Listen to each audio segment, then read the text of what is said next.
I'm gonna clip your nails, dude. Nasty Labs.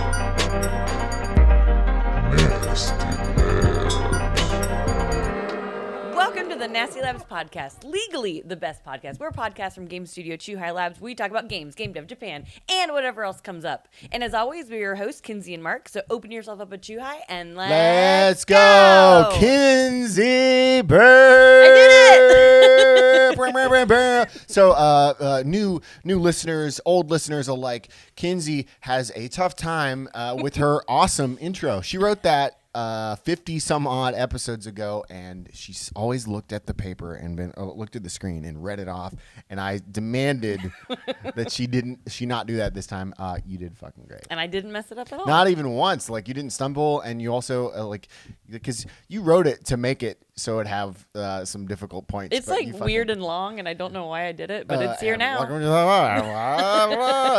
well, you did fucking great. Kinsey Burke, how are you? It's been this is the first time I've been in the same room with you in 2 weeks. Mm-hmm. So get the hell out of here. How are you doing? How the hell are you, Kinsey?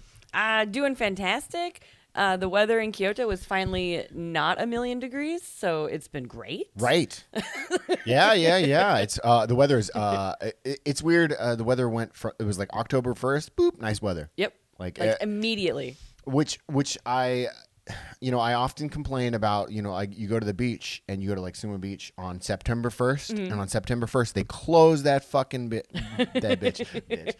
They close that beach down immediately, and I'm thinking like, well, what the hell is? But it's still hot. nice out. It's still nice out, but literally on October 1st, boom, it is cold. Yeah, and it's fantastic. I'm a cool weather person myself.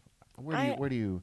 You've only lived in cool weather places, I suppose. Yeah, I don't know. I'm a 70s Fahrenheit person. Oh, cool weather, yeah. Is that cool? I don't think that's cool. What's cool It's weather? like warm. It's like nice. Okay. This is a weird topic. Okay. But yeah. Japan does have a thing where it's like you were saying, September 1st, beach is closed, right, even though it's 100 fucking degrees outside. Yes. And then it was really warm, and my husband wanted to go buy some new shorts from Uniqlo, walk in, all sweaters. And you're like, but it's so hot outside. Why? Right. Give me a break. And like on September 1st, suddenly there's like Christmas things for sale, and oh yeah, it's not even Halloween yet. Yeah. So the last time we spoke, Kinsey Burke, the last time we spoke on this podcast, we had our dear friend Metal Jesus, sort of rocks. he doesn't rock that hard, and so that was super cool. How did that all go? You took off for 2 weeks to like take him around town, to shuttle him, to baby him, to change his dyes. Yeah. So when we were on the podcast, he'd only been in Japan for a few days. Right. And so after that episode, I took him to Osaka and Kobe and Tokyo and Yokohama. And we just kind of did the tourist thing, right? Like seeing all the sites, going to all the game stores. Yeah. And I think him and his wife had a fantastic time. I had a fantastic time. It was great. Yeah. Shout out to them. Like they're quite delightful. Mm-hmm.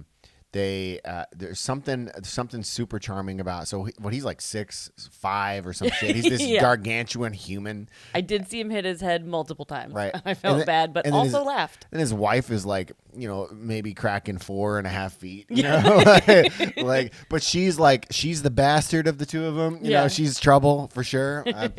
She you taught us that great drink that's named after her, the Fresca and Stupid Becky. Well, I was getting there.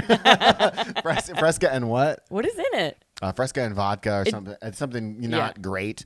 But the fact that it's called a Stupid Becky because probably she gets into trouble after drinking it. Anyway, I'm really happy that you guys had a good time, and I'm happy that you basically made his content. You're better than Metal Jesus. So Jason, why don't you come back here real quick and make some real content, huh? You know what I mean? Fucking piece of shit.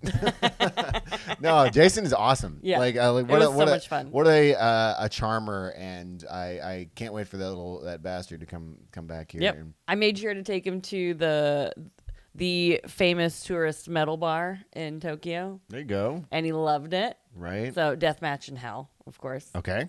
I've never been there. I don't know. Really? And what kind of metal bar is it? I don't know. It's just kind of, it's in Golden Guy.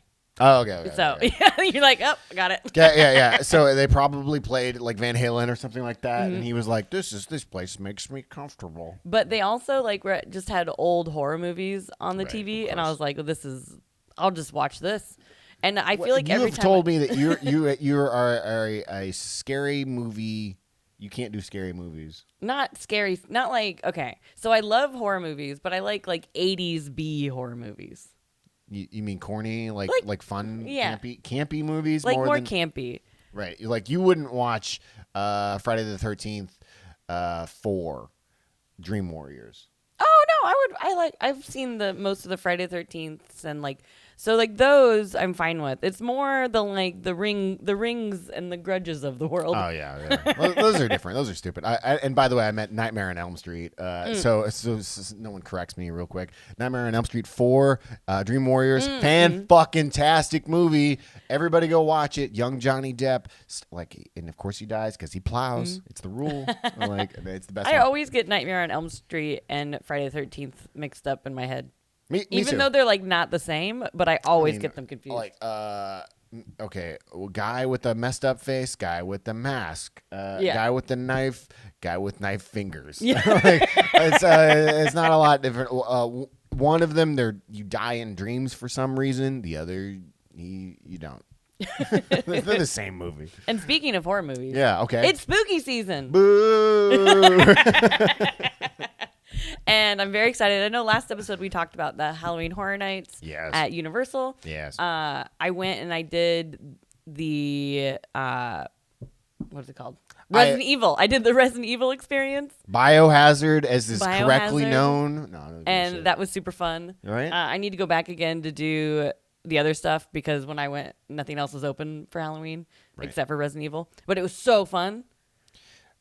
Kinsey, as you know, is a longtime Resident Evil fan, and she's played more than one game. She I mean, knows- that's she knows- technically true. She knows the name Leon and Claire.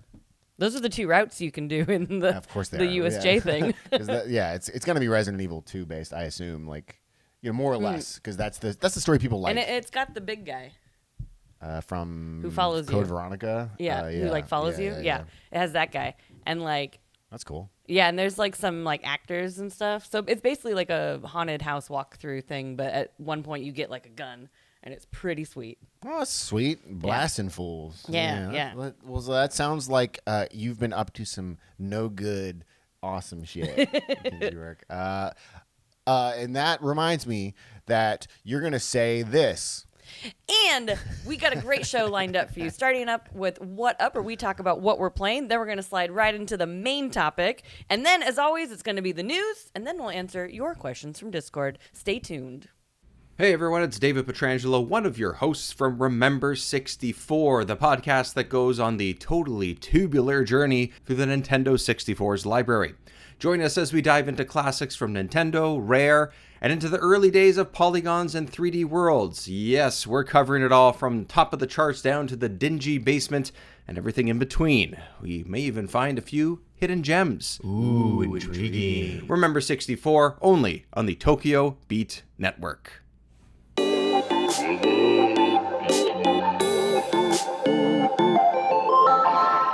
And now it's time for What Up, where we talk about what we're playing. And Mark Lentz, Oh, shit.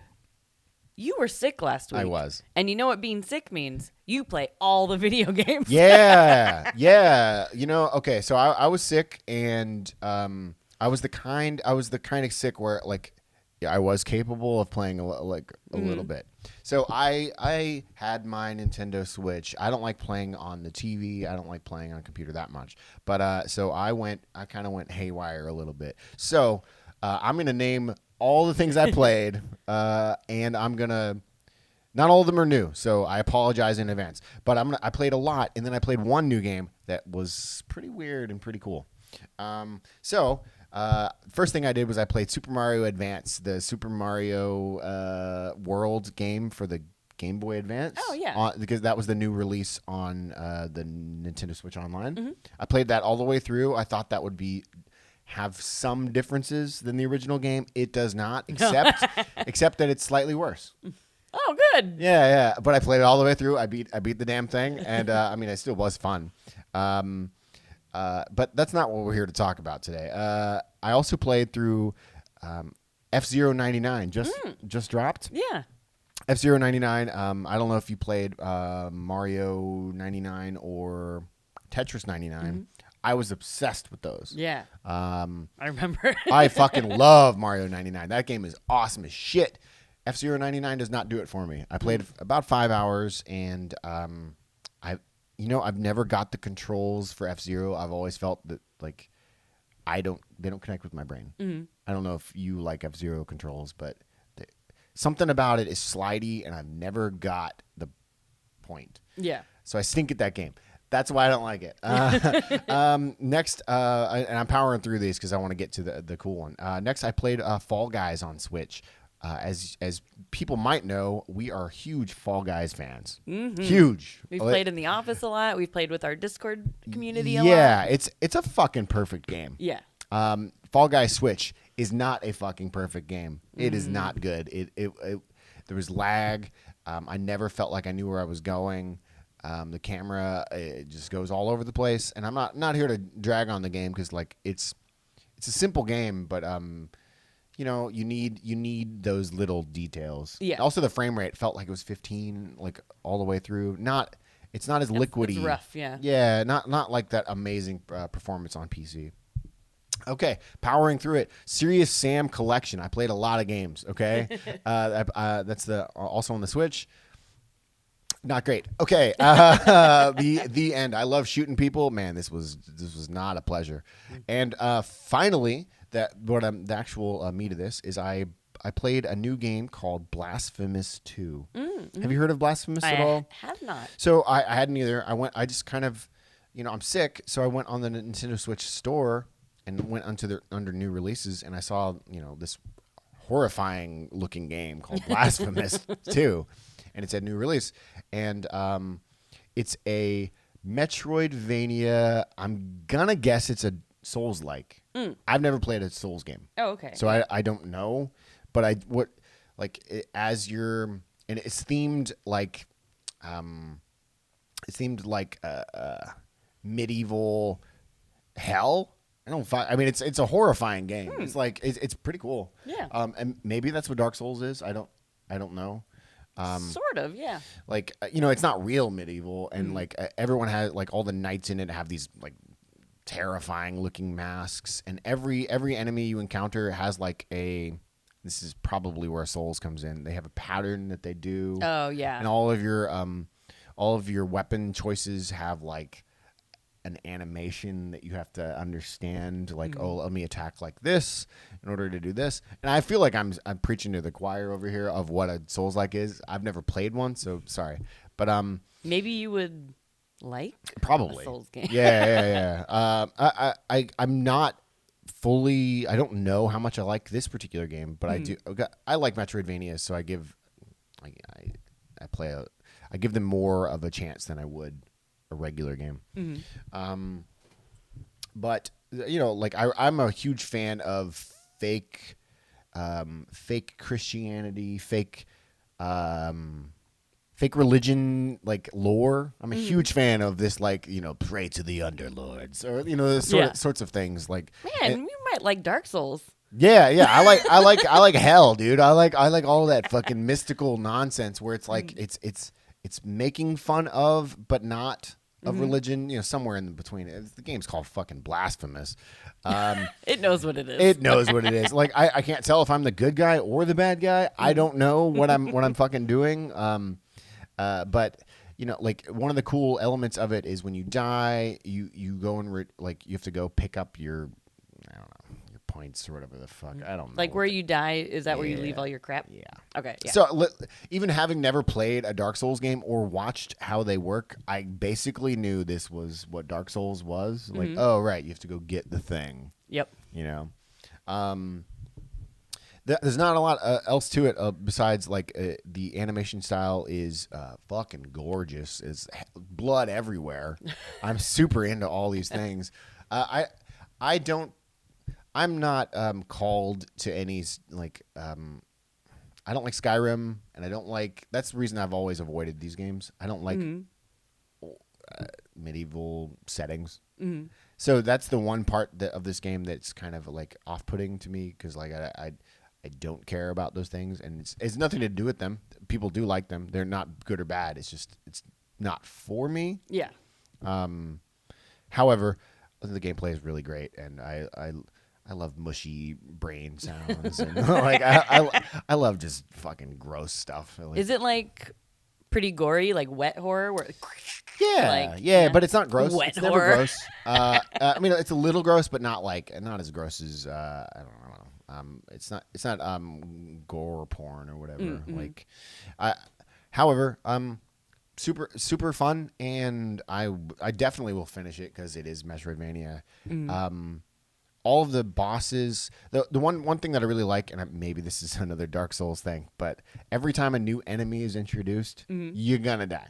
Oh yeah. You know, like you because you don't know the pattern. Like, well, I'm gonna and they basically box you in a room, and they're like, "Here's a new enemy. Good luck." Yeah. And I'm sure that's like to force you to learn their pattern with your weapon. Yep. Yeah. You know, like having never played a Dark Souls game, I feel like I know exactly what they are. You know, now, you know, I feel like I've been taught that maybe I'll hate them, you know, or maybe I'll like them. I don't know, but now I know what they are. Yeah. You know? So, Blasphemous 2, it gets 6.5 Kinseys out of 10 as of right now, but I think that could go up. I think it probably belongs in 8 range. I'm not throwing any shade on that 6.5. That's a strong 6.5. Yeah. But Kinsey, I know lately, so I'm gonna hit the brakes. I know lately, you've been playing a lot of games, a lot of big fucking games. Yeah. And the game you're gonna talk about is one that you've been worried about. You were like, I don't know, because you knew that it was going to put a halt to all of your other shit. What are you playing, Kinsey Burke? So I am playing Starfield. Oh, and I've been really looking forward to this game for a long time because I really like Bethesda. Like, I love Fallout, I love Skyrim, I love all the things. Right. And I like space and Mass Effect and all of that. So I was like, okay, this is a Kinsey game. Right. I can't wait. And so I'm about 30 hours in, I would say. Okay. And because I was playing Baldur's Gate before, so I got a slow start on Starfield. Right. But I don't know. I really wanted a game that I could just sit on the couch and play. Okay. So, which is not Baldur's Gate. And so I started playing Starfield, and I like it. So trying to figure out how to say it the best way. But, like, I do enjoy it. You're being a little gentle, I think. You don't have to be. I like that it is kind of more a relaxing game, and I can just, like, explore and do, like, side quests, and I do like that a lot. But it's a little bit boring. Okay. Which is not the worst thing when all I want to do is just zone out and play a game. But I do have some complaints. Hit it. Where are we at? So, okay. Oh, in the quest log. Oh yeah. Before you get into the nitty gritty, I don't know a lot about Starfield besides I've seen the first trailer. Yeah. How close is this to something like a Fallout, something like an Outer Worlds? Like, where does this land on like gunplay and on RPG? Like, what kind of game is this? Like, it is an open world RPG like Fallout. Yeah. With the exception of instead of one big open world, you have a bunch of planets. And how many? Like quite a bit. Like There's a lot of them, yeah. Like way more than Outer Worlds. Way more than Outer Worlds. Okay, cool, yeah. cool. 10 times the amount of Outer Worlds. And each planet is way more populated than Outer Worlds? Or is that... So, I haven't been to a ton of planets yet. And a lot of them I've just, like, stopped off at the outpost to do the mission, and then I pieced out. Okay. because I don't get the like sense of exploration that I got with Fallout, where I loved, even though Fallout is like a lot of nothing until you run into something. Right. But like, I don't have that same feeling, and especially in space, because you can find like pirates and crap in space. Right. There's things to discover in space itself, not on a planet. But I feel like the space travel is really slow. Okay. And makes it kind of boring, and so I don't really. There's no fast travel? I don't. There's fast travel. Okay. But so then I spend no time in space, and I feel like that's part of the point. Right. Because the fast travel's like too easy, if that makes sense. I mean, it's great, and when you're just trying to like finish up a quest. Because for the longest time, whenever I was on a planet, I would always walk all the way back to my ship, get in the pilot seat, and then take off and go. Right. But then I realized you don't have to do that. From like wherever you're standing, you can just fast travel. Oh, like, Like, you don't you even don't have have to to- go into your ship. Yeah, you just hit like next planet, and Yeah. then, or whatever. Yeah. Yeah. Wow. And it took me about 10 hours to realize I could do that. And that takes away, like, that makes life simpler, but that also takes away any feeling of required Role-playing, too. Yeah. Yeah, so it was kind of, I liked it for, oh shit, I gotta go back to this planet real quick because I forgot to talk to that guy. Right. Kind of scenarios. But then I used that shortcut all the time. Right. And I don't know, it makes me almost like I don't want to explore because I'm just hopping planets all the time. And I don't know. I don't really know how to explain it, Okay, but it takes out the want to explore a little bit. How's the gameplay? How's the shooting? How's the shoot, collect, repeat? Oh yeah, that's all fine. Okay. That feels good. And Is it just Fallout? yeah, Okay. yeah. So far, I think the guns aren't quite as interesting, but I also haven't dove too much into like customizing your weapon. So I'm sure I can make like way more fun guns. I just every time I go to the weapon thing, the like weapon counter, I'm always like trying to figure out all the menus, and then I never have the right component. So then I'm just like, okay, never mind, I'll deal with this later. Because no. like I stopped picking stuff up because my inventory is always full. Right. Always. And a lot of the times, like, I don't know what is so heavy that I have. Like, I go to the store and I sell everything, and then I only sold, like, 40 pounds of my 170 that I can carry. And I'm like, wait a second. What is happening here? Right. What am I doing? What am I doing Right. wrong? Oh man. So like, you know how in Outer Worlds, like basically there's only 3 gun types. Yeah. Is it similar to that where? There's more than that. Sure. Yeah. But still hyper limited. But they pretend that there's like very like. Yeah. Is it more in the Borderlands where like you feel like there's a lot, but really there's not very many? I think it's kind of like Borderlands. I do think I need to get more into the customization to actually be able to be like, definitively, I can't find a gun that I Right. like. I jump between guns a lot because I haven't found one that's like, this is the Kinsey gun. Right. So I've just been bouncing around and trying different ones. But the gameplay does feel good. I don't know if I care about the story as much as I did in Outer Worlds. Because, like, I don't know. Even though that game was only, like, 30 hours long, it was pretty condensed with story. And some of the companions were, like, interesting. And, like, I don't know. I just haven't... It feels a little cold Right. so far. Like, I even looked up a list of, like, who is the best companion? Because I wanted to find someone interesting to travel with. Right. And then the most interesting person, the person on that list, you know, whatever IGN's list of best companions, was the guy who was with me. So I was like, Oh darn. oh, this is as good as it gets. Oh darn. But overall, I am liking it because I like the world. I wish that there was more like cities. Like there's a lot of like tiny outposts or like abandoned mines. Oh god, Like, I it's- hate all that stuff. It's so all that boring. stuff. So far, I've only been to like 2 big cities and then a couple like larger settlements. And I just wish it was a little bit more populated. And with how expansive like the universe is that you can go to, there's not a lot of aliens. There's like no aliens. It's all humans. And that's weird to me. Like if you can go to like, 200 planets in all these different systems, why would there be no aliens? I mean, maybe the story will tell me why. Well, there's no aliens in Firefly. Oh, fair. I mean, most. There's probably not. Life. Not complex life. Yeah, there is like bugs and crap on like there's a lot of like different flora and fauna on each planet. Right. And I do like that. That's a Kinsey thing. Go to each planet and then you have to like scan everything and then God, it like no. Oh God, man. Like that is a surefire way of never beating a game if you can scan crap. Like, but no way. So I know I complain a lot, but Right. I am enjoying my time with it. Like I think it's really relaxing and just like not parts of it are complex, like the weapon thing. I'm always like, well, I never have anything to use this, so I just don't use it. Right. And I did try to build an outpost. Okay. And it was a little cumbersome.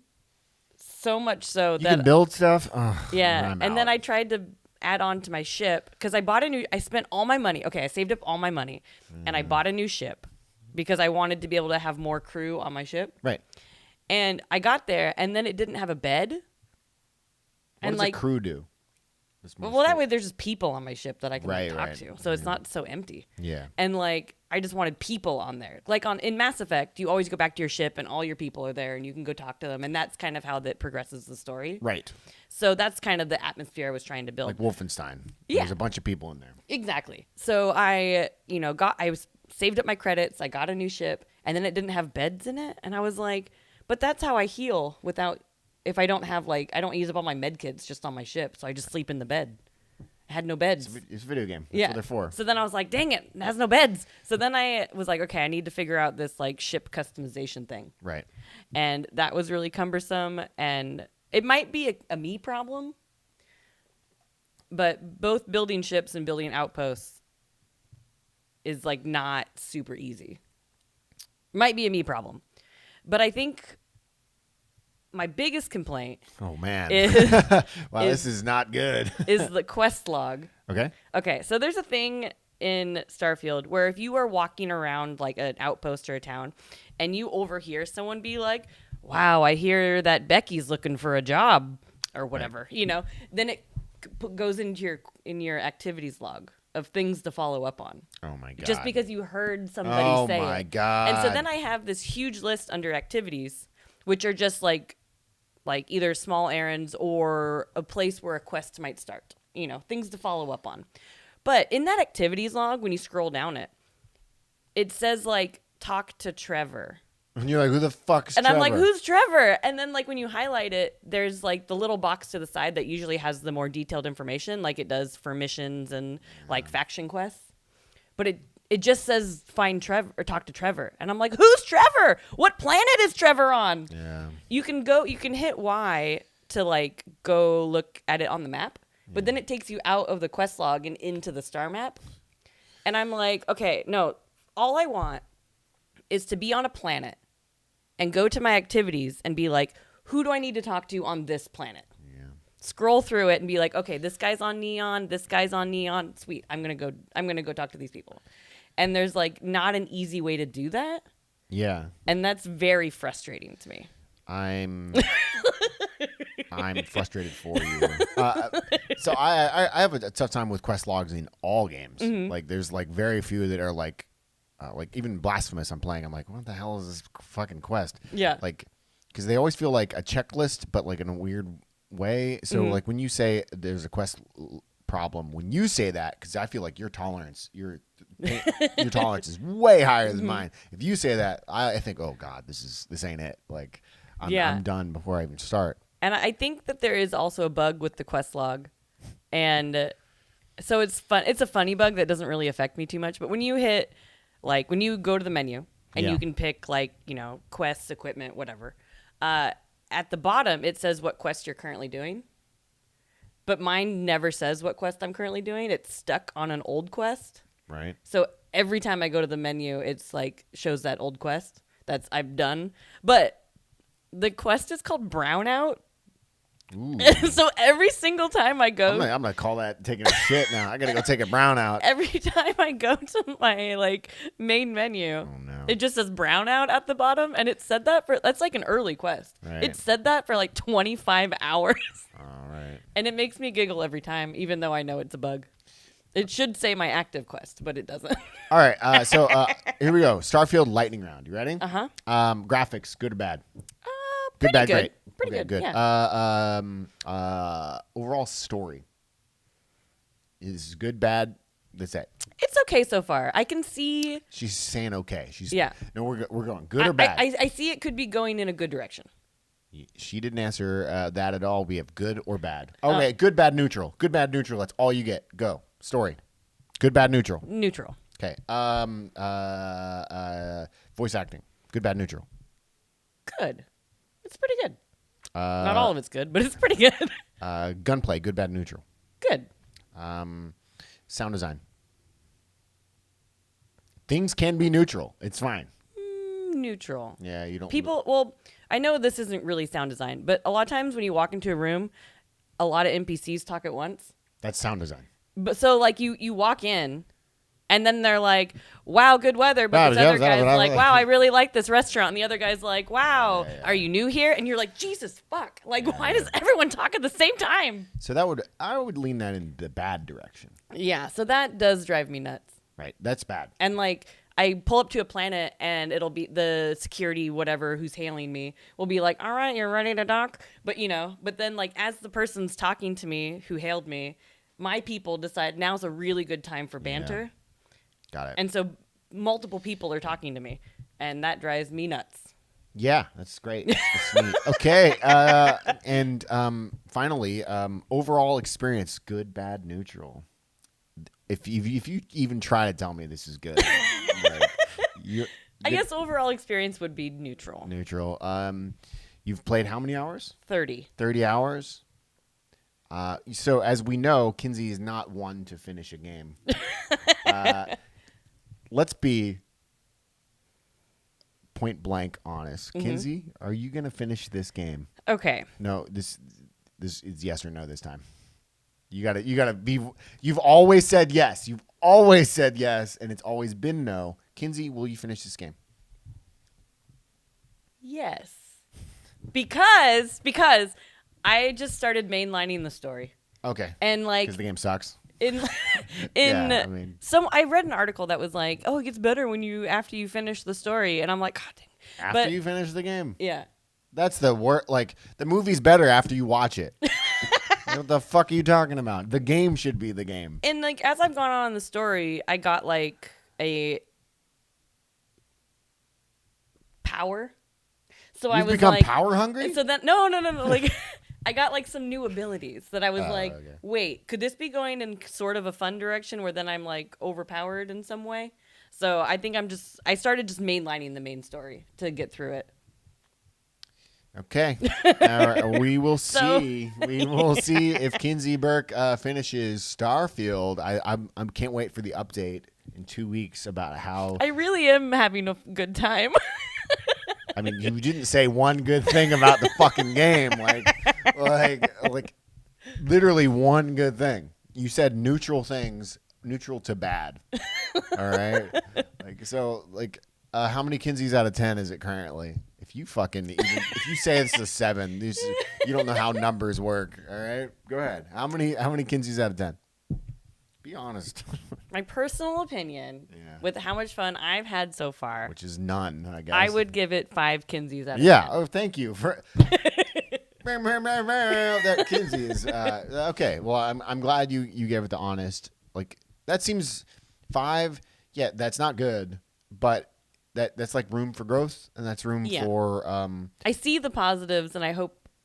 You hope it's better. I hope it trends up from this point, because I was very excited for this game. What are reviews for this thing? Are they also like mediocre? No, I think they're okay, like 7 out of 10s.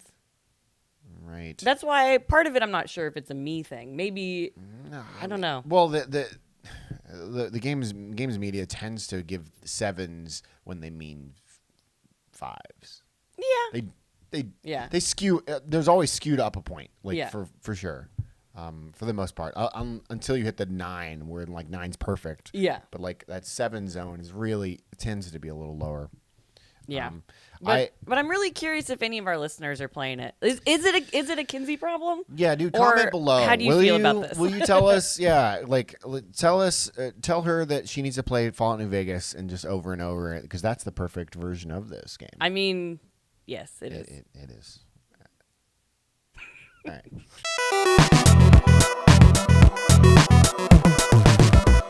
And now it's time for the main taco.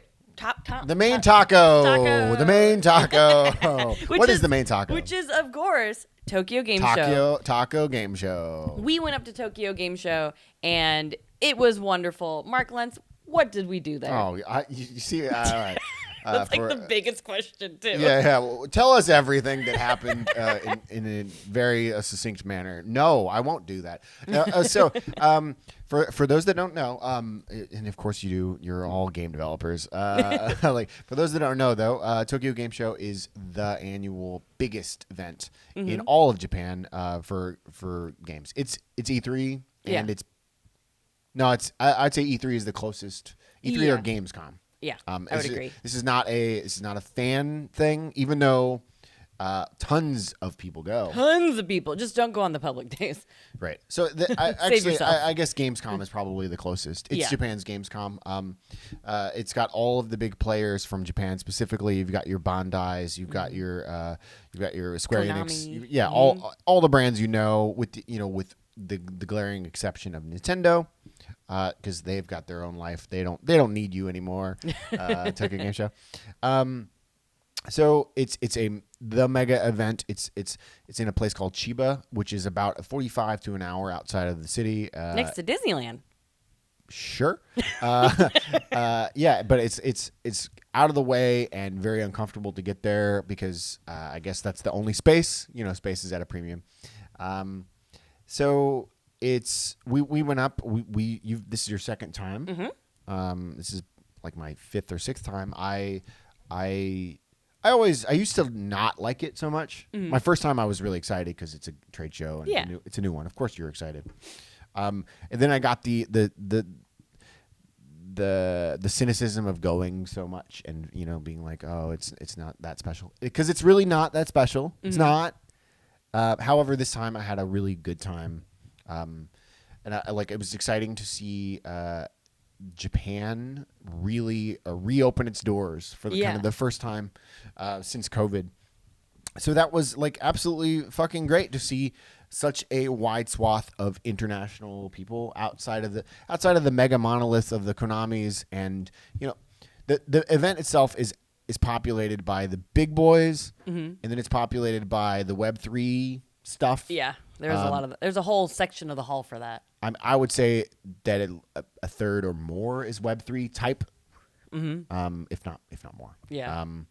Web3 type things, the crypto type things, and then there's the indie space, merchandise and shit. But overall, it was nice to see the indie people were very international, and they were all across the board. People from small, low-level teams to to bigger, medium boys. So that was really great to see, the healthy status of that. Yeah. In addition to the actual event itself, what we go to Tokyo Game Show for, more accurately, is business bullshit. But we attended a bunch of mixers and parties and stuff like that. What were some of those? I'm just ranting on about what we did. What some other shit? Come on, tell us. So the first night that we were in Tokyo, we went to the 8-4 party. Right. And who's 8-4 and why did we go? We went because it's awesome and we love those guys. But 8-4 is a game. It's a game localization company that is also publisher. Oh, turned publisher, yes. Yeah. And also, most people would know them from the 8-4 Play podcast that's been around for ever. Yeah. I don't want to say one of the first gaming podcasts because that's probably not true. No, but it's not, I feel but like it is. It's not one of the first, but it is one of the. It's one of the first that's still around. Yeah. Like, given that I don't know when they started. I'm gonna say 2007. Yeah, like, they started a long time ago. and the studio itself was founded by our friends Mark McDonald, John Ricciardi, and Hiroku, and another guy named Justin Epperson, who's no longer there. But the party itself, it's their annual. They used to be the kings of TGS. And I said, used to be the kings because all kings die. They used to be the kings of Tokyo, and they had the basically the one party. Yeah. And so this was my first 8-4 party. First 8-4 party. Yeah, they didn't have one last year. Yeah, that's right. The 8-4 party, like for 8-4 is really special and important to a lot of us. And my first 8-4 party was back in 2018 or something, maybe 2016. And I still feel like it's an honor to get to go to it. Yeah, it's a really great evening. I mean, the party sucks. It's great. I had a great time. No. But the people are great. Yeah. The party's not like wow. I'm fucking. I'm never like wowed. But that's not the point of it because it's a networking mixer. So like, don't expect fun. Like, but my point was it's always an honor to get to go because like these guys, they were the kings, off with his head, but they were. So it's really special, and I personally feel like they're one of the main reasons I moved to Japan. Yeah. Getting to know like they promote Japan so positively and with a lot of weeb shit, but not all. So it's approachable for me, who's I'm only like a third weeb, unlike you full bloods. But yeah. So like. What else happened at the 8-4 and like how trashed did you get? I didn't drink too much at the 8-4 party, but I mainly just got to reconnect with old friends who I haven't seen in a while, and because like there's more, as you were saying, internationals at this show this year because last year the border was still closed. Right. Like it was great to see some people again who I haven't seen in a while, make some new friends, make some new possible business connections. Right. Like it was really great. I really liked that party. Yeah. It's the worst party of any industry party. I'm sorry, guys. It is. But why would you say that? It's so good. What was your favorite part? Well, the people. Bingo. The people. Yeah. No. That's not. Yeah. It's just in a small closed box, and there's drinks. What's a fun party then? Like if the party's really good. You ready for what fun parties are? Yeah. Yeah. Fun parties are the Sony party that has like fucking ping pong or this that has this. Did you hear about the Sega party? Were they doing like TGS? lines of Coke? Or, No, TGS 'cause that's this fun. year. Like what? I didn't go, mostly because I didn't know about it at all. Yeah. But I saw videos of it later, and it was like They had all those hookers. they had like Sonic dancing with cheerleaders. They had like straight up not hookers, but they had like they had straight up like what are those? What are the ladies you pay to talk to? Oh, like hostess? Yeah, they even like put it on their Twitter, like come and meet our hostesses. like in the West, that would be like no fucking way, and like I gotta say, wild. Yeah, like I saw so many videos of like Sonic, like someone in like a big Sonic mascot costume, like dancing with cheerleaders, and I'm like, what is happening right now? That's fun, dude. What is happening? Like that. Okay, so if we're talking party, that's why I wanted to call the 8-4 thing a mixer because like it's not fun, but that kind of shit is fun. Yeah, like it's not necessarily like kosher anymore. But damn, is it fun? Like, yeah, like I like like. Every party has a different value. Let's get down to Tokyo Game Show, damn it. Like and so another party that we went to. And Mark may have ran it, planned it, all the things, and it was amazing. And it was Video Game Prom. Video Game Prom. You're making me talk about like yeah. So Video Game Prom is an event that I co-host with our friend of the show, Scott Popular. It's the second one we've done because COVID closed us down. We did one back in 2019, also with our coworker Zach in 2019, and video game prom is. Man, this is going to sound like I was busting 8-4's balls just so I could be like, our party was awesome. But our party was fucking awesome. You know, it's just prom, and it's just it's a variety show. Like we have a couple of games. Next year we want to have a lot more games, but we have a couple of games. We've got photo booths. We've got live music. We've got, but it's not. None of those things are the most important. They're all like.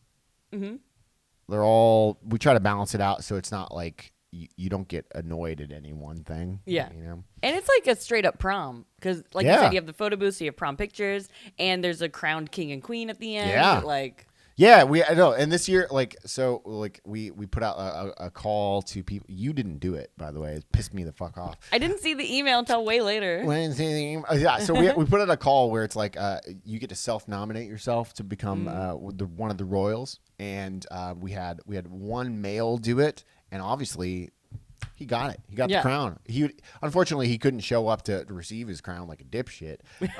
But the female. Oh yeah, because they had to leave early. Yeah. The female side though, that was cutthroat, and we got these four videos of people like one woman, Caddy Thompson. She went around to her office, and she made everyone say, "I'm Caddy Thompson and I'm nominated," but she had it said in 8 languages. Nice. And it was hella obnoxious. So anyway, we had queens, we had kings, we had way too much to drink. There was after party, after party, and it was quite delightful. A little rambunctious. Yeah. A little rambunctious. It was a good time. Yeah. And so the show floor, what were some of your actual favorite things on Tokyo Game Show? Yes, because we are here to talk about Tokyo Game Show. Well, it's all part of the package. Let's talk about the show floor. Listen, our listeners are developers. I'm sure if we did are you a developer poll, it'll be like 99% yes. Yep. I'm sure of it. Yeah. You know, but what are some of your favorite things that you actually got to see? So on the show floor, the thing I was most excited about is the Like a Dragon Infinite Wealth booth.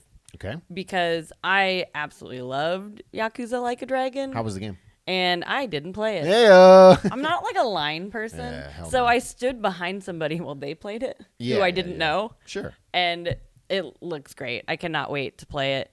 And yeah, Ichiban is like such a good protagonist. Like, I like Kiryu. No shade. But once they went turn-based, I don't know if I can go back to the brawler style. So I'm very excited. And this one, he's like in Hawaii. Is it a brawler? Is that why you said that? No, okay. So they renamed a lot of the series in the West. So Like a Dragon is Yakuza. And so all the ones with Kiryu Don't confuse me with all these names. Is the new game a brawler? Well, there's 2 new games. That's why I'm trying. Oh my god. Okay. So what's the brawler and the not brawler? So what is it? The man who lost his name, knew his name, whatever. That one is the Kiryu game. So that's going to be like a regular style. So brawler. character A is character A is brawler. brawler. Character B, Ichiban, is turn based. Got it. Yeah. And so they're trying to market a game to the fans of the series, and then not, and then like broader. Yeah. I think that's what they're doing. And I think it's just eventually Kiryu's going to hand the baton, because Kiryu's getting real old.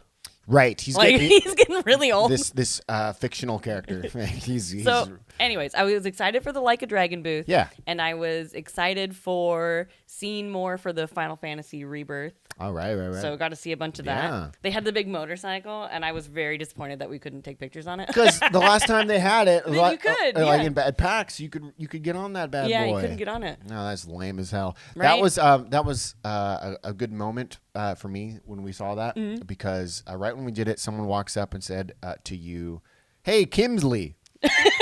Or whatever. He didn't say Kimsley, but he made the newest, most interesting combination of incorrect names for you. Because I get Kelsey and I get Kinsley, but this was a Kelsley? It was a new one. It was definitely like my ears perked up and I got a little joy. Like, oh, there we go. That one's interesting. Anyway, I'm sure maybe it's a name in Australia because that guy's Australian. Maybe. Kensley, Koosley, whatever it was. It was pretty good. And then as that was happening, a random person walked up to you and was like, "What's up, girl?"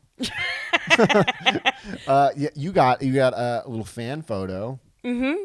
Yeah, over at the Final Fantasy VII booth. Yeah, he was like, "Hey, like I saw you on Feet Finder." No. No. So, like, did you catch this guy's name? Did you even say, "What's up, dude"? Yeah, I asked what his name was, and I said, like, "Nice to meet you," and all of that. So. Hell yeah. And we took a picture. It was very nice. Post that photo, you Metal Jesus Rocks fan. Yeah, that was really great because, every time we're out with Kinsey, that'll happen once.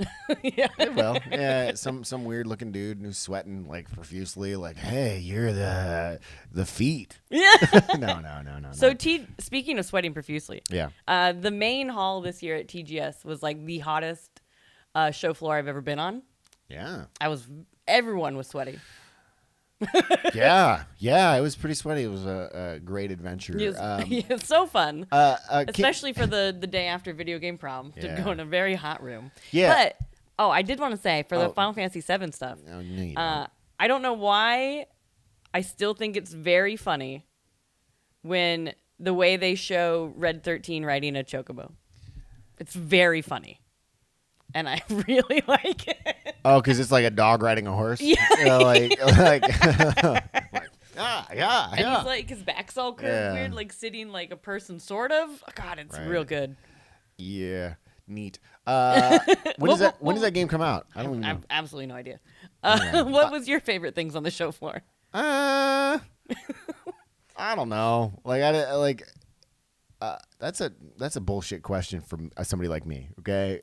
Like I've got the memory of a gnat. Honestly, hey, let's talk about merchandise. We both enjoy going to a merchandise section of a. Yeah. I didn't buy anything. I don't think you bought anything. I didn't buy anything either. Yeah, I was surprised. I usually do. But like right as we heard the what's the name of the song of closing the fuck down? Oh, that like what is Odd Lang song? Yeah, Odd Lang song. the goddamn New Year song. In Japan, that's the song you hear when a store is closing or whatever. As soon as we heard this, I happened to see one piece of merchandise that I was called to, and that was this Godzilla. It was the sprites from Super Godzilla on the Super Nintendo. On a like a Aloha shirt style thing. Yeah, like a button up. And I saw that motherfucker and I was like, I'm getting this. I grabbed it. I go up to the thing. She rings it up. $130? So I immediately said, "Man, get the fuck up out of here with that." No, thank you. Like I'm not a cheap person, but $130. You need a GTFO. Also, they had and I totally missed this. This would have been my favorite thing. Game Center CX had a booth this year because they're relaunching a couple of the games, and it's also the 20th anniversary. I'm a pretty big fan of Game Center. Cacho that's my shit, dude. But all the merch sucked. I was really like let down. Yeah. Like, oh, this sucks, man. Because it's like, I really need to check out this booth. They're gonna have everything I want. And then I just wanted a shirt. Yeah. And it was just like poor quality. Yeah. And it was 4,000 yen for poor quality. Get out of here with that. Like, that's disappointing. are you a Game Center fan? That's like the DS games, right? Game Center yeah. You can say no. Obviously, yes. yeah. So it's a television show. And there are games, but it's based on I had the DS show. games, but I didn't know anything else about it. There's 2 of them, right? I think there's only one in English. There might be 2. I had the imports. So you literally don't know what I'm talking about. Is what you're. I had the imports. This is the way I can get out of this one. I forget what it's called in English. It's not called Game Center CX. It's called Retro Game Challenge. She's gonna try to dig her way out. No, I just didn't know they were the same thing. That's all. Right. Yeah. No, so I was pretty excited about that, and apparently he was wandering around the show floor the next day. He's a television guy. He basically was doing what Angry Video Game Nerd was doing 8 years before, and on TV. Got it. Like he would just be like playing Mario 2 and be like, I can't do it. But yeah, so that was pretty neat. And I got nothing else. Kinsey Burke, tell us more about TGS, or let's move on. Speaking of moving on, next up we have Dan Gorman with another Play This Shit. Hello, it is me, your trusty Chew High Labs Discord moderator, Dan Gorman, and welcome back to another episode of Play This Shit. With all the talk of star-based gaming right now, I'm here to recommend that you don't let Sea of Stars fall under your radar. This is developed by Sabotage Studio, the brains behind The Messenger. Sea of Stars is a turn-based RPG inspired by games like Chrono Trigger and Super Mario RPG. Much like the latter inspiration, you'll be timing button inputs with your attacks, trying to maximize damage or defense. There's a nice addition to the combat of multi-character combo attacks, and there's some strategy to who you're attacking based on their locks and trying to stop them from channeling and what you can do to kind of match up a little icon to stop them from their channeling. It's really fun, and I love the gorgeous art in this game. There's amazing music. The linear but not too linear progression. I'm never worried about where am I supposed to go next. And I've just been loving my time with it. So if you're not the biggest JRPG or classic console RPG fan, this is a good place to start. And if you're a fan of those games, you'll find plenty to enjoy as well.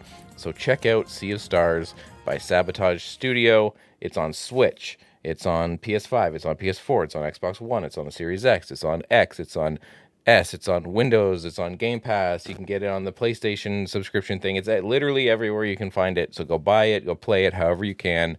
This has been Play This Shit with Dan Gorman. Check us out on the Chew High Labs Discord. And remember to play good games.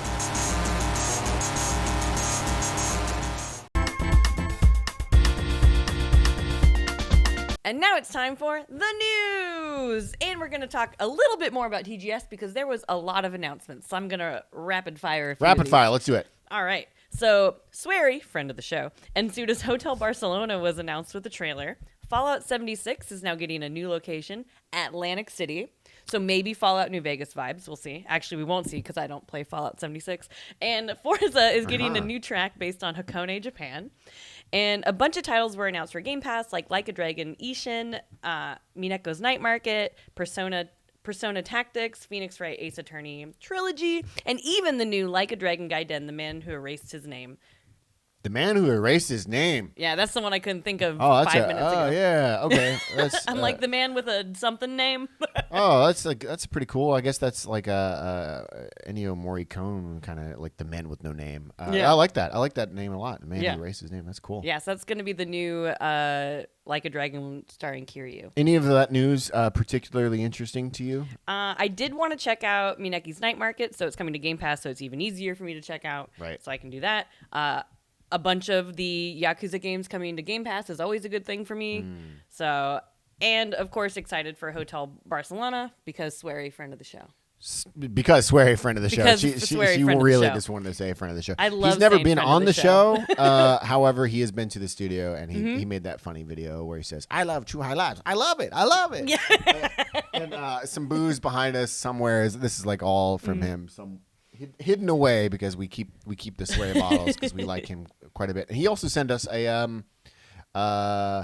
titanium drinking cup that says drinking. Nice. He sent us that a couple weeks ago. That's so, awesome. Yeah, he is friend of the show. Yeah, he is. Right? We love you, Swery. Hotel Barcelona with Suda. This is like a long time coming. If you think about definitely. It. This is gonna be some like fake ass fucking David Lynch bullshit. And, I can't wait. I love Swery games. I think they're my first credit was a Swery game, and all because I went to one of his parties and I said I don't understand something. Like what a nice fucking guy. I like that guy. Yeah. Kinsey, what else we got cooking? So, it's that time again. Oh. Kinsey's favorite news topic. It's another Ichiban Kuji. We need to just make this like a thing. The Ichiban, like Ichiban Kuji, like a section within the fucking. Love it. I am such a sucker for these stupid lotteries and This next one is no exception, and I cannot wait. Okay, so Okay. starting October 13th, Yes. 7-Elevens, the Nintendo store in both Tokyo and Osaka, and various hobby shops will start selling lottery tickets for the new Super Mario Adventure Life Goods line in celebration of Super Mario Wonder. These prizes are all meant to be useful, like around the house items. Yeah. So there's like coasters, soy sauce dishes, a clock, like piggy banks. Like it's all that kind of. It's supposed to all be very useful house items. Yeah. Yeah. That's cool. Yeah. And so there is a blooper soy sauce dispenser, and it is basically the cutest thing I've ever seen in my life. And I will buy all the tickets to get it. So a little known fact about Kinsey is she will buy all those tickets, and what she's gonna say is if like she gets it first, she's gonna be like, I always get it first, or, like I'm always lucky or whatever. But she's not, and because it always works out where they still get all of Kinsey's money. Kinsey, I want you to get this. It's so cute. I don't care, but what I do want you to get it because I like it when you're very, very briefly happy. Like for like 3 days, she's like telling everyone like I like that. So I want you to get it, but I also want you to. Can you like make a spreadsheet of how much money you spent on all the items? I'm serious. I don't want to know. No, just for this one. Oh, for this one. Just for this okay. one. Yeah. Because also, what are some of those things on the wall? By the way, what are those? So those are like the little hand towels. So they always have those in all Ichiban Okay. Kujis. So like when she said that, like how around the house kind of stuff, like she has a little picture of all the prizes, and I thought like for the first time these aren't gonna be all garbage, and those hand towels are fucking garbage. It's okay. So They're rags, dude. They are garbage. It's weird because like the hand towels, I have a Dragon Ball Z one, and I have what is that? I have Animal Crossing, and I have one other, but the Animal Crossing one is like a nice material.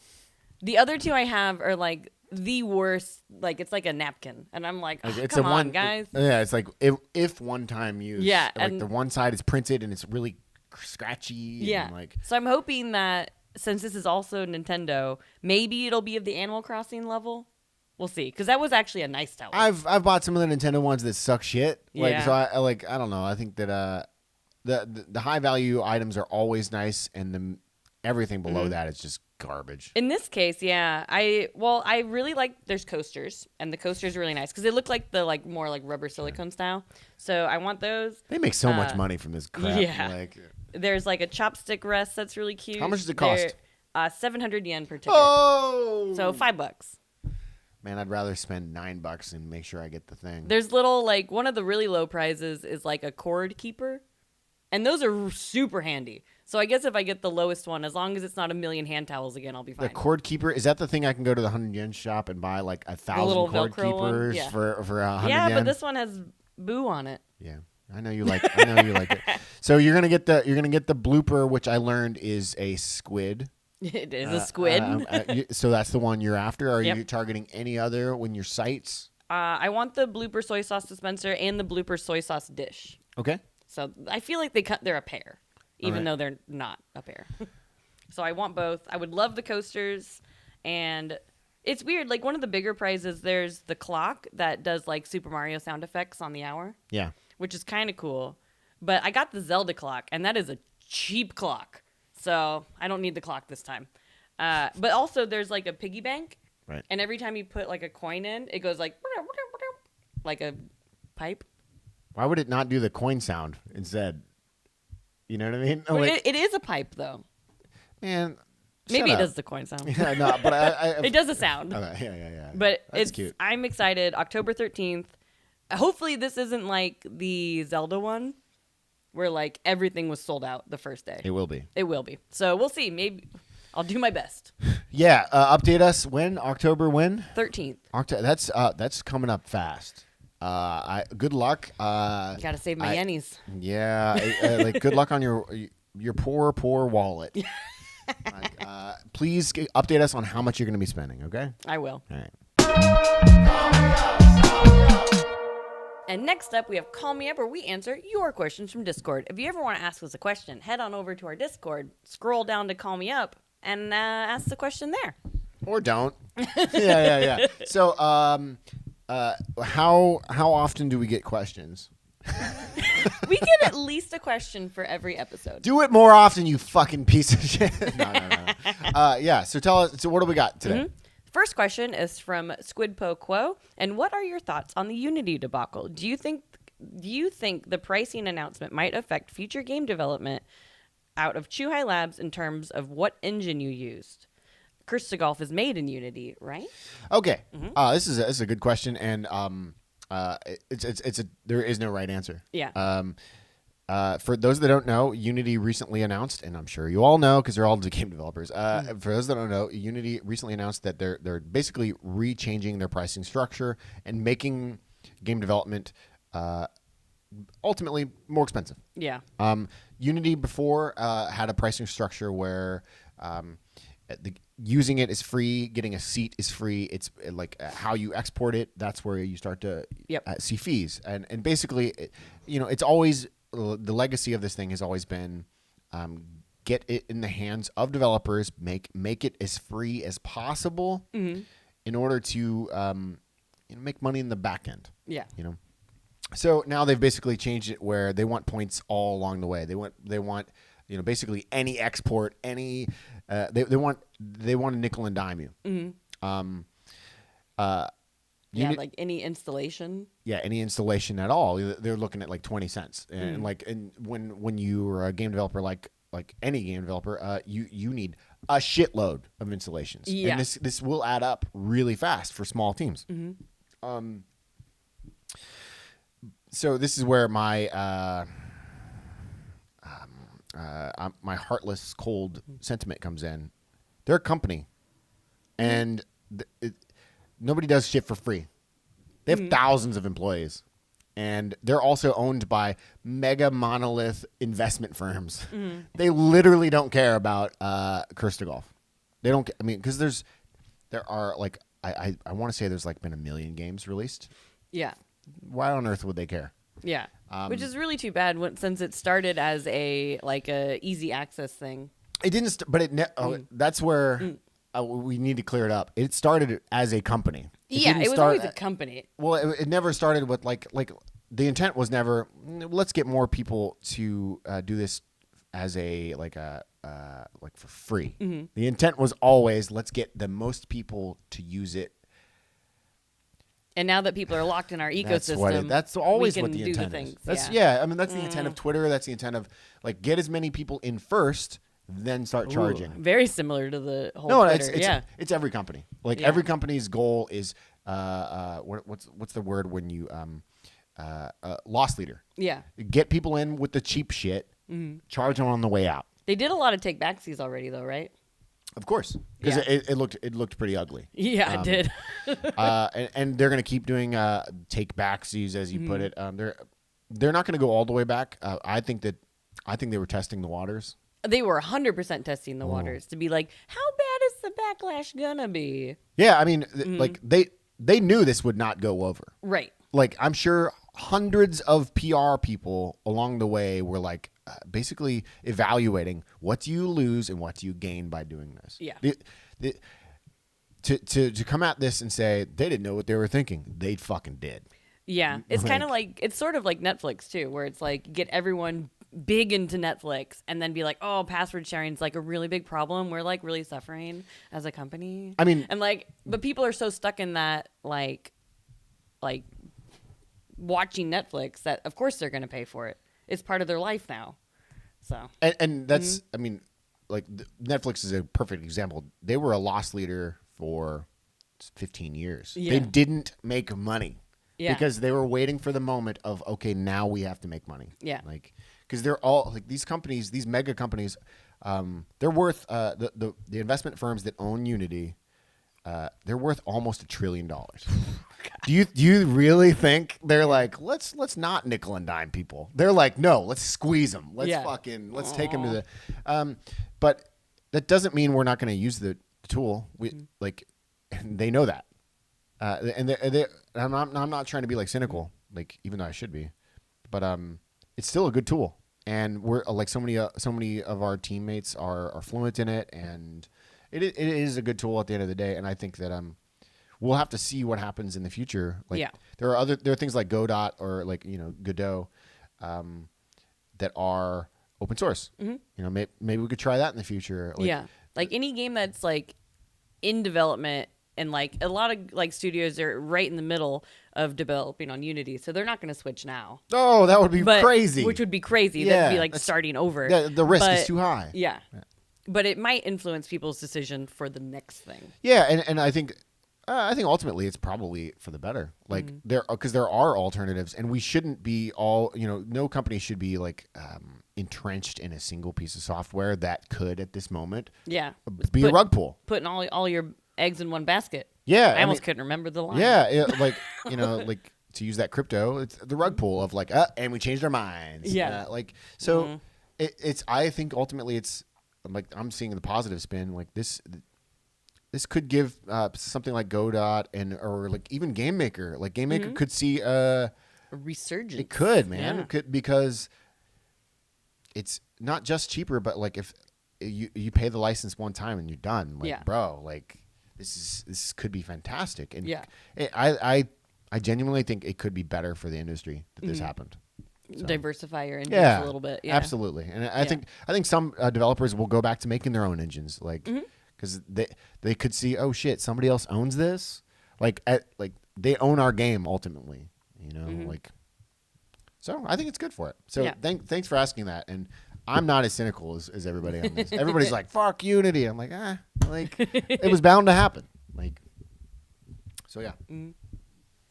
Next question is from Cupcake. What is the hardest job in a game developer studio, and why is it producer? Kinsey's a producer. Is Cupcake a producer? We met Cupcake over at GDC this year. I can't remember if he's a producer. I'm sorry, Cupcake. I'm sorry.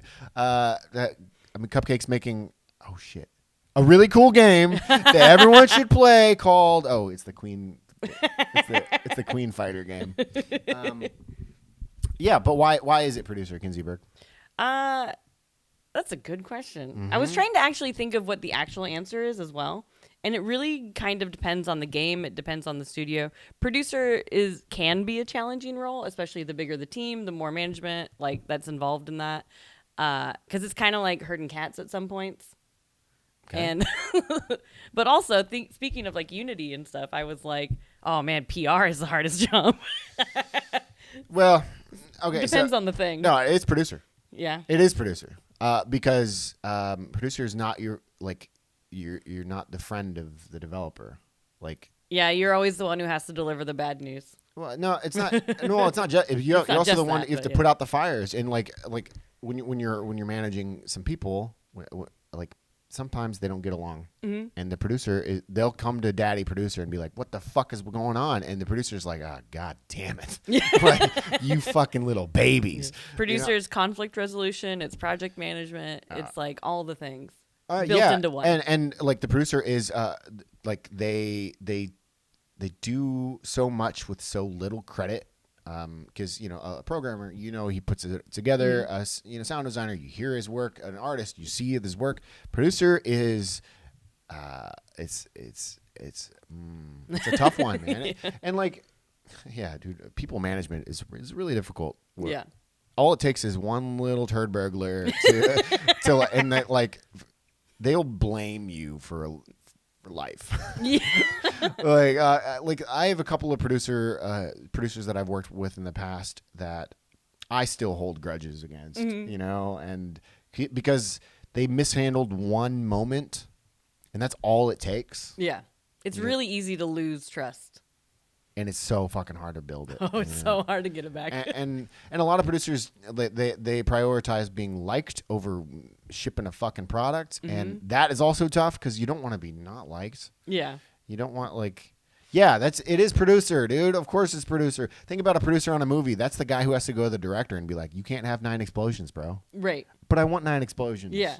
This is Star Wars. It's not in the budget. We can't do it. Sorry, motherfucker. Yeah. Of course he's the most hated. And all he gets is like produced by like who the fuck are you? And I feel like a lot of people don't know what that means. Yeah.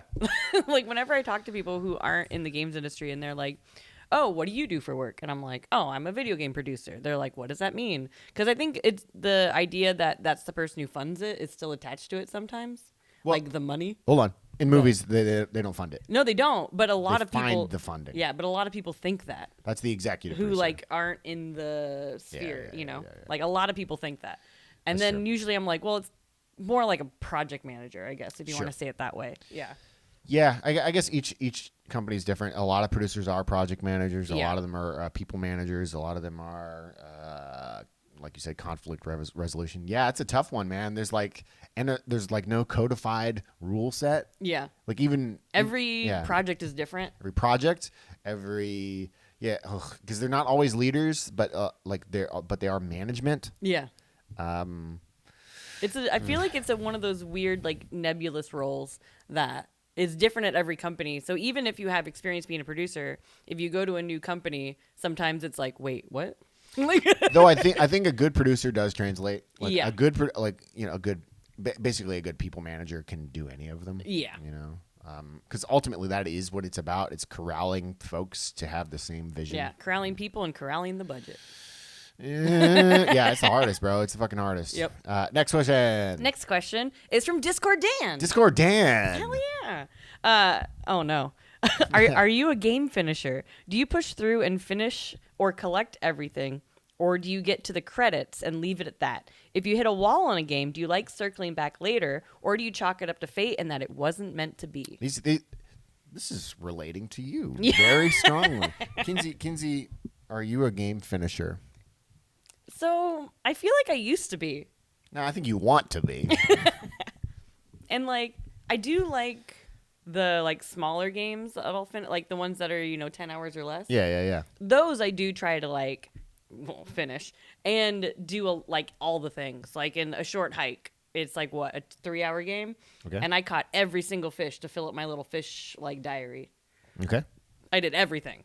So I think it depends on what everything means. If everything is 500 hours, probably not. If everything is taking a 3-hour game and making it 8 hours, probably. Okay, so you have a time threshold, is what you're saying? Like, I will beat a game if it's less than 10 hours. I'll probably beat it. That's what you're saying? Yeah. Okay. I don't know where I fall exactly. I'm usually a game finisher, but he had the part where if you hit a wall in a game, you circle back.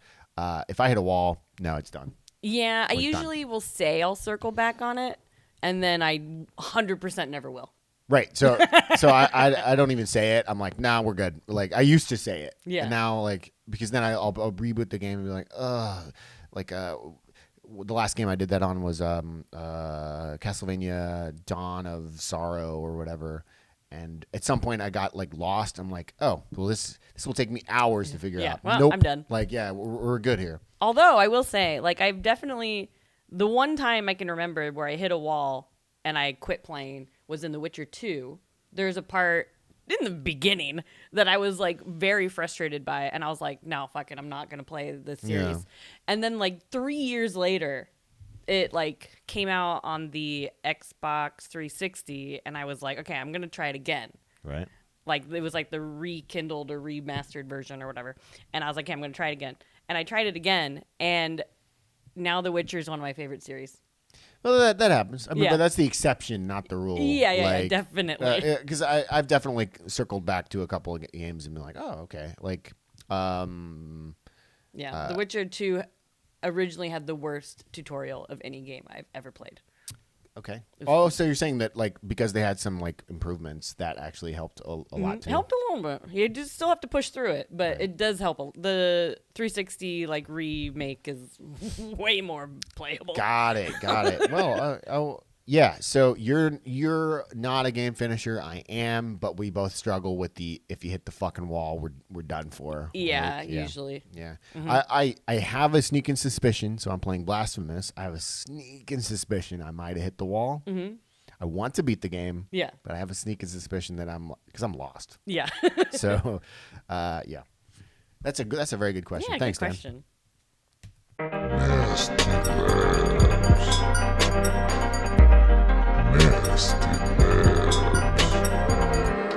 All right, and that's all the time we have. And thank you so much for listening. Carve Snowboarding is out right now on the Oculus Quest. Halloween Forever is out right now on the Switch eShop. Hey, it's October. Get it. Hey, it's October. Get that fucking game. It's spooky month. You Pay gotta get our it. bills. And thinking of spooky, you can also get Curse to Golf on pretty much all the platforms. Ooh. And you can pre-order the vinyl right now at Black Screen Records. I would pre-order it right now at Black Screen Records. Also, Lost in Cult. It's a co-collab. We like those cats quite a bit. Kinsey, you can get our mugs, which seem to have disappeared. I was going to say, you can get our mugs right now. Hold on, Kinsey, hold the fuck up. You can get one of these Nasty Labs mugs right now at theyeti.com/ShuhaiLabs for only a mere price that's on the website. Look how cute we are. I mean, I'd fuck me. Now, Kinsey Burke, you can find me at twitter.com/thehenrydemos. But where can people find you, Kinsey Burke? You can find me at Kinzilla on all the things, and you can find Shuhai Labs. Follow all of these shenanigans and more at Shuhai Labs on all the things. I would. You can find us on Reddit. You can find us on Tumblr. Wait, can you? I thought you made a Tumblr. Oh, I think I did make a Tumblr. I thought you did. You can find us on Feet Finder. You can find us on... What did Choo Choo's feet look like? I mean, pretty good. Are they like in the liquid? Ooh. Also, I think they come out, you know. You know, little gross sound effect. As always, huge thanks to Tokyo Beat, and thanks to all of you for listening. You are legally the best. We will see you in 2 weeks. Bye. Bye.